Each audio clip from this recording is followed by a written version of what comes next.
ಮಾಡ್ತು ಅಂದ್ರೆ ಈ ದೇಶದೊಳಗಡೆ ಸನಾತನ ಧರ್ಮದೊಳಗಡೆ ಹೆಣ್ಣು ಮಕ್ಕಳಿಗೆ ಧಾರ್ಮಿಕ ಸ್ವಾತಂತ್ರ್ಯತೆ ಹಕ್ಕಿರಲಿಲ್ಲ. ಅವರಿಗೆ ಹೊರಗಡೆ ಬರಲಿಕ್ಕೆ ಅವಕಾಶ ಇರಲಿಲ್ಲ. ಅವರಿಗೆ ಯಾವುದೇ ರೀತಿಯಾದಂತಹ ಪರಂಪರೆ ಒಳಗಡೆ ಹೊರಗಡೆ ಬರಲಿಕ್ಕೆ ಶಿಕ್ಷಣದ ವ್ಯವಸ್ಥೆ ಇರಲಿಲ್ಲ. ಓದಲಿಕ್ಕೆ ಅವಕಾಶ ಇರಲಿಲ್ಲ.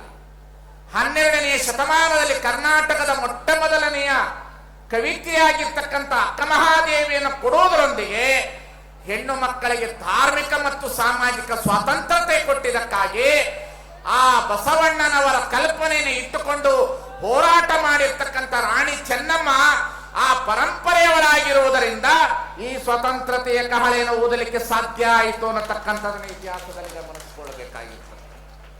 ಅಷ್ಟು ಬೇಗ ಹೆಣ್ಣು ಮಕ್ಕಳು ಹೊರಗಡೆ ಬರಲಿಕ್ಕೆ ಆಗ್ತಿರ್ಲಿಲ್ಲ. ಅದು 1824 ಅಲ್ಲಿ ಮಹಿಳೆ ಹೊರಗಡೆ ಬರಬೇಕಾದ್ರೆ ಅದಕ್ಕೆ ಧೈರ್ಯ ಯಾರು? ಆ ಧೈರ್ಯವನ್ನು ತುಂಬಿದವರು ಯಾರು? 1000 ವರ್ಷದ ಹಿಂದೆ ಇತಿಹಾಸವನ್ನ ಕೊಟ್ಟಿರ್ತಕ್ಕಂತಹ ಆ ಬಸವ ತತ್ವದ ಆ ಕ್ರಾಂತಿಯ ಚಳುವಳಿ ಇದೆಯಲ್ಲ, ಆ ಚಳುವಳಿಯನ್ನು ಒಳಗೊಂಡಿರ್ತಕ್ಕಂತಹ ಬಳುವಳಿಯನ್ನು ಪಡೆದುಕೊಂಡಿರ್ತಕ್ಕಂತಹ ಬಳ್ಳಿಯನ್ನು ಹಿಡಿದುಕೊಂಡಿರ್ತಕ್ಕಂತಹ ಇಲ್ಲಿಯ ಕಲ್ಮಠದ ಗುರುಸಿದ್ಧ ಮಹಾಸ್ವಾಮೀಜಿಯವರು ಪರಮ ಪೂಜ್ಯರಾಗಿರ್ತಕ್ಕಂಥವರು ಚೆನ್ನಮ್ಮನ ಹೃದಯದಲ್ಲಿ ಬಿದ್ದಿರುವುದರಿಂದ ಚೆನ್ನಮ್ಮ ಹಿಡಿದಿರ್ತಕ್ಕಂಥ ಲಿಂಗ ಇದೆಯಲ್ಲ, ಆ ಲಿಂಗದ ಅನುಭವದ ವ್ಯವಸ್ಥೆ ಒಳಗಡೆ ಕ್ರಾಂತಿ ಆಯಿತು ಅನ್ನತಕ್ಕಂಥದ್ದನ್ನು ಇತಿಹಾಸದಲ್ಲಿ ಕಂಡುಕೊಳ್ಳಬೇಕಾಗಿದೆ. ಒಂದು ಕ್ರಾಂತಿಗೆ ಹಿನ್ನೆಲೆ ಇರ್ತದೆ, ಸುಮ್ಮನೆ ಕ್ರಾಂತಿ ಆಗೋದಿಲ್ಲ. ಬೆಳವಡಿ ಮಲ್ಲಮ್ಮ ಹೆಣ್ಣು ಮಕ್ಕಳ ಸೈನ್ಯವನ್ನ ಕಟ್ಟುದಳು. ಒಂದು ಕಡೆ ರಾಣಿ ಅಬ್ಬಕ್ಕವನ್ನ ನೋಡ್ತೇವೆ ನಾವು, ಇನ್ನೊಂದು ಕಡೆ ಕೆಳದಿಯ ಚೆನ್ನಮ್ಮನನ್ನ ನೋಡ್ತೇವೆ ನಾವು ಇತಿಹಾಸದೊಳಗಡೆ. ಒಂದು ಕಡೆ ಕೆಳದಿಯ ಚೆನ್ನಮ್ಮನ ನೋಡ್ತೇವೆ, ಇನ್ನೊಂದು ಕಡೆ ಕಿತ್ತೂರು ಚೆನ್ನಮ್ಮನ ನೋಡ್ತೇವೆ, ಇನ್ನೊಂದು ಕಡೆ ಬೆಳವಡಿ ಚೆನ್ನಮ್ಮನ ನೋಡ್ತೇವೆ. ಎಂತದ್ರಿ ಇತಿಹಾಸವನ್ನು ಓದ್ತಾ ಹೋದ್ರೆ ಬಹಳ ಇದೆ, ಹೇಳುವ ಸಮಯ ಅಲ್ಲ. ಇಡೀ ಹಿಂದೂ ರಾಷ್ಟ್ರವನ್ನ ಕಟ್ಟಬೇಕು ಅನ್ನತಕ್ಕಂಥ ವ್ಯವಸ್ಥೆಯಲ್ಲಿ ಇದ್ದಂತಹ ಸಂದರ್ಭದಲ್ಲಿ ಶಿವಾಜಿಗೆ ಆಶ್ರಯವನ್ನು ಕೊಟ್ಟು ಅವರ ಮಕ್ಕಳಿಗೆ ಜೀವನವನ್ನು ಕೊಟ್ಟಂತ ಸ್ಥಳ ಯಾವ್ದಾರು ಇದ್ರೆ ಅದು ಕಿತ್ತೂರಿನ ಬೆಳವಡಿ ಮತ್ತು ಚೆನ್ನಮ್ಮನ ಕ್ಷೇತ್ರ ಅನ್ನತಕ್ಕಂಥದನ್ನ ಅರ್ಥ ಮಾಡಿಕೊಳ್ಳಬೇಕು. ಯಾವತ್ತು ಮನುಷ್ಯನಿಗೆ ಇತಿಹಾಸದ ಪ್ರಜ್ಞೆ ಇರಬೇಕು. ಬಹಳ ಜನ ಅಭಿಮಾನದಿಂದ ಮಾತನಾಡ್ತಾರೆ, ಅಭಿಮಾನದಿಂದ ಮಾತನಾಡಬಾರದು, ಅನುಭವದಿಂದ ಅಭಿಮಾನದಿಂದ ಮಾತನಾಡೋದಿಲ್ಲ, ಅನುಭವದಿಂದ ಮಾತನಾಡಬೇಕಾಗ್ತದೆ. ಹಾಗಾಗಿ ಈ ಇತಿಹಾಸದ ಪ್ರಜ್ಞೆನ ಹುಡುಕಿಕೊಂಡು ಹೋದ್ರೆ ಬಹಳ ದೊಡ್ಡ ಇತಿಹಾಸ ಇದಕ್ಕೆ. ಹೆಣ್ಣು ಮಕ್ಕಳು ಹೊರಗಡೆ ಬಂದು ಯುದ್ಧವನ್ನು ಮಾಡಬೇಕಾದ್ರೆ ಧೈರ್ಯ ಯಾವುದು? ಹೆಣ್ಣು ಹೆಣ್ಣಲ್ಲ, ಹೆಣ್ಣು ರಕ್ಕಸಿಯಲ್ಲ, ಹೆಣ್ಣು ಸಾಕ್ಷಾತ್ ಕಪಿಲ ಸಿದ್ಧ ಮಲ್ಲಿಕಾರ್ಜುನ. ಈ ಶಬ್ದ ಇದೆಯಲ್ಲ, ಇದನ್ನು ಕೊಟ್ಟವರು ಬಸವಣ್ಣ. ಆ ಹೆಣ್ಣು ಮಕ್ಕಳನ್ನ ಹೊರಗಡೆ ತಂದವರು ಬಸವಣ್ಣ. ಅದಕ್ಕಾಗಿ ಸರ್ಕಾರ ಸಾಂಸ್ಕೃತಿಕ ನಾಯಕ ಅಂತ ಘೋಷಣೆ ಮಾಡ್ತಲ್ಲ, ಅದು ನಿಜವಾದಂತ ಧನ್ಯತೆಯ ಕೆಲಸ. ಜೋರಾದ ಚಪ್ಪಾಳೆಯನ್ನು ತಟ್ಟೋದರೊಂದಿಗೆ ಆ ಸಾಂಸ್ಕೃತಿಕ ನಾಯಕದ ಕೊಡುಗೆಯನ್ನು ನಾವು ಸ್ಮರಿಸಬೇಕನ್ನತಕ್ಕಂಥ ಮಾತಿನೊಂದಿಗೆ ಪ್ರತಿ ವರ್ಷ ಈ ಕಾರ್ಯಕ್ರಮ ನಡೀತದೆ. ನಾನು ಬಾಬಾ ಸಾಹೇಬ್ ನಮ್ಮ MLA ಅವರಲ್ಲಿ, ನಮ್ಮ ಸತೀಶಣ್ಣ ಅವರಲ್ಲಿ ವಿನಂತಿಸ್ಕೊಳ್ತೇನೆ, ಗ್ರಾಮೀಣ ಹೆಣ್ಣು ಮಕ್ಕಳ ಇಂಜಿನಿಯರಿಂಗ್ ಕಾಲೇಜು ತರಬೇಕು ಈ ಭಾಗಕ್ಕೆ ಅನ್ನತಕ್ಕಂಥದ್ದು ನನ್ನ ಬಹಳ ದಿನದ ಬಯಕೆ ಇದೆ. ಗ್ರಾಮೀಣ ಹೆಣ್ಣು ಮಕ್ಕಳಿಗಾಗಿ ಒಂದು ಇಂಜಿನಿಯರ್ ಕಾಲೇಜು ತರಬೇಕು. ಗ್ರಾಮೀಣ ಹೆಣ್ಣು ಮಕ್ಕಳಿಗಾಗಿ ಚೆನ್ನಮ್ಮನ ಹೆಸರಿನಲ್ಲಿ ಈ ಭಾಗದಲ್ಲಿ ನಾವು ಇಂಜಿನಿಯರಿಂಗ್ ಕಾಲೇಜ್ ತರಬೇಕು, ಮೆಡಿಕಲ್ ಕಾಲೇಜುಗಳನ್ನು ತರಬೇಕು ಸರ್ಕಾರದ ವತಿಯಿಂದ. ಆ ಚೆನ್ನಮ್ಮನ ಹೆಸರಿನೊಳಗಡೆ ಅಂತ ಕೆಲಸ ಕಾರ್ಯಗಳಾದಾಗ, ಶಿಕ್ಷಣ ಬಂದಾಗ ಮನುಷ್ಯನ ಬದುಕು ಬದಲಾವಣೆ ಆಗ್ತದೆ. ಶಿಕ್ಷಣದಿಂದಲೇ ಮನುಷ್ಯ ಉತ್ಪತ್ತಿಯನ್ನ ನೋಡ್ಲಿಕ್ಕೆ ಸಾಧ್ಯತೆ ಇದೆ ಅನ್ನತಕ್ಕಂಥದನ್ನ ಕಾಣಬೇಕು.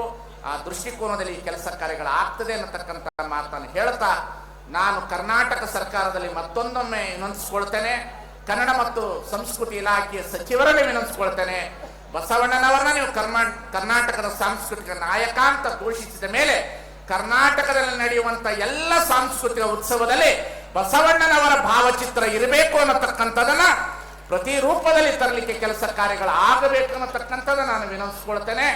ಸಾಂಸ್ಕೃತಿಕ ನಾಯಕ ಅಂದ ಮೇಲೆ ಬಸವಣ್ಣನವರ ಭಾವಚಿತ್ರವನ್ನ ಇರಲೇಬೇಕು ಅನ್ನತಕ್ಕಂಥದನ್ನ ಸರ್ಕಾರ ತಕ್ಷಣ ಅದನ್ನು ಜಾರಿಗೆ ತರುವಂತ ಕೆಲಸ ಕಾರ್ಯಗಳನ್ನು ಮಾಡಬೇಕು ಅನ್ನತಕ್ಕಂಥದನ್ನ ಈ ಸಂದರ್ಭದಲ್ಲಿ ನಾನು ಅವರ ಗಮನಕ್ಕೆ ತರ್ತಾ ತಮ್ಮೆಲ್ಲರಿಗೆ ಮತ್ತೊಮ್ಮೆ ವಂದಿಸಿ, ನಮ್ಮ ಜಿಲ್ಲೆಯ ಒಳಗಡೆ ಇಬ್ಬರು ಬಹಳ ಅತಿ ಅದ್ಭುತವಾದ ವ್ಯಕ್ತಿಗಳು, ಒಬ್ಬರು DC, ಇನ್ನೊಬ್ಬರು SP, ಬಹಳ ಒಳ್ಳೆ ರೀತಿಯಲ್ಲಿ ಕೆಲಸ ಕಾರ್ಯಗಳನ್ನು ಹೋದ ವರ್ಷದಿಂದ ನೋಡ್ತಾ ಇದ್ದಾನೆ.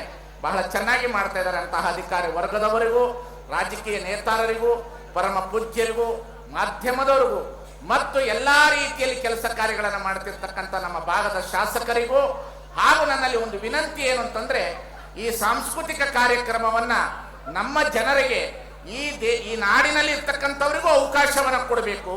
ಬೇರೆ ರಾಜ್ಯದಲ್ಲಿ ಇರ್ತಕ್ಕಂಥ ಸಾಂಸ್ಕೃತಿಕ ಪರಂಪರೆಯನ್ನು ನಮ್ಮ ಜನರಿಗೆ ಪರಿಚಯಿಸುವ ಕೆಲಸ ಕಾರ್ಯಗಳ ಸಾಂಸ್ಕೃತಿಕ ಅಂದ್ರೆ ಏನು ಅನ್ನೋದು ಗೊತ್ತಾಗಬೇಕಾಗ್ತದೆ ನಮಗೆ.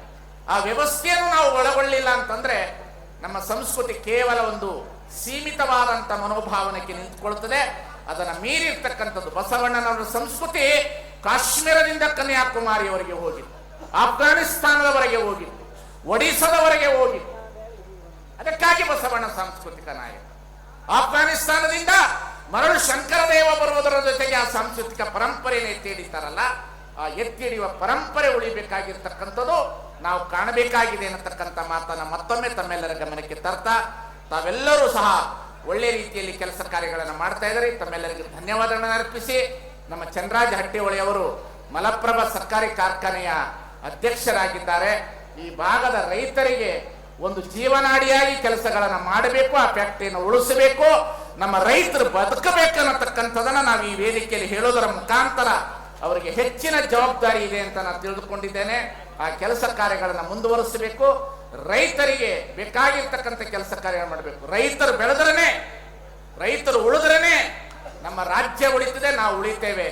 ರೈತರಿಗೆ ಒಳ್ಳೆ ರೀತಿಯ ವ್ಯವಸ್ಥೆಯನ್ನು ಕಾಪಾಡಿಕೊಂಡು ಹೋಗಬೇಕನ್ನತಕ್ಕಂಥ ಮಾತನ್ನು ಹೇಳ್ತಾ, ಯಾಕಂದ್ರೆ ಕೊನೆಯ ವಚನ ಹೇಳಿ ಮುಗಿಸ್ತೇನೆ. ಯಾಕೆಂದ್ರೆ ರೈತರು ದೊಡ್ಡವರು, ಸ್ವಾಮಿಗಳಿಗಿಂತ ರೈತರು ದೊಡ್ಡವರು, ರಾಜಕಾರಣಿಗಳಿಗಿಂತ ರೈತರು ದೊಡ್ಡವರು. ಕೃಷಿ ಕೃತ್ಯ ಕಾಯಕ ಮಾಡುವ ಸದ್ಭಕ್ತನ ಪಾದವ ತೋರಿಸಿ ಬದುಕಿಸಯ್ಯ.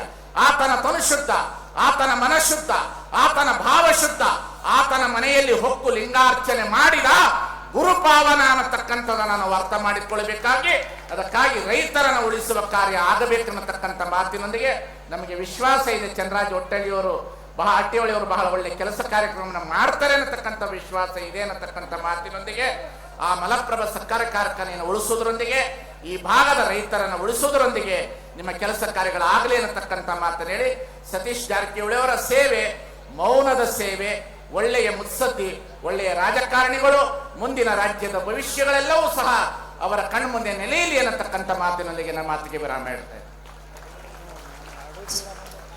ಶಿಕ್ಷಣ ಅನ್ನೋದು ಹುಲಿಯ ಹಾಲಿದ್ದ